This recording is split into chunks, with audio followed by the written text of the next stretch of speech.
கல்லன் அன்றே, அதாவது வெள்ளிக்கிழமையே பரதீசுக்கு செல்லவில்லையா என்று கேள்வி எழும்புகிறது அல்லவா?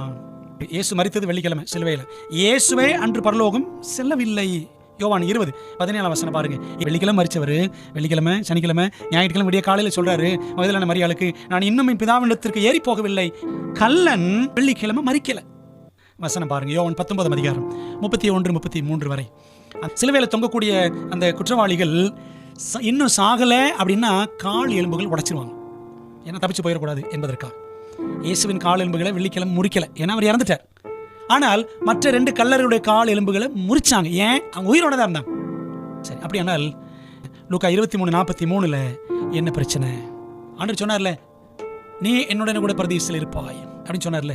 அதை எப்படி புரிஞ்சுக்கணும்னா, ஒரு கமா தாங்க மாறிடுச்சு, ஒரு கார்புள்ளி மாறிவிட்டது. இன்றைக்கு நான் உனக்கு சொல்லுகிறேன், நீ என்னுடனே கூட பரதீசில் இருப்பாய். I say unto thee today you will be with me in paradise. அந்த வசனத்தில் என்ன பண்ணிட்டாங்க, இந்த கமா அப்படி இந்த குறியீடுகள் வைக்கிறவங்க I say unto thee ஒரு கமா போட்டுட்டாங்க. Today you will be with me in paradise. மனுஷியஸ் என்ற ஒரு நபர் தான் பைபிளுக்கு இந்த கமா புள்ளி வைக்கிறது, நிறுத்த குறிகள் எல்லாம் போட்டார். அவர் போடும் பொழுது ஒரு கமாவை மாற்றி போட்டு விட்டார் என்று சரித்திரம் சொல்லுகிறது. பாருங்களேன், அப்ப கரெக்டா எப்படி இருக்கணும்? இங்க வசனத்தில் இருக்கு பாருங்க. I say unto thee today, இன்றைக்கு நான் உனக்கு சொல்லுகிறேன், நீ என்னுடன் கூட பரதீசில் இருப்பாய். இதைத்தான் ஆண்டவர் இயேசு கிறிஸ்து அவனுக்கு சொன்னார். என்ன அர்த்தம்?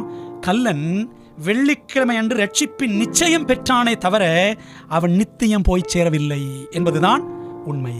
விளங்குது உங்களுக்கு? இதான் லூக்கா 23:43 சரியான விளக்கம், உண்மை விளக்கம் அதுதான்.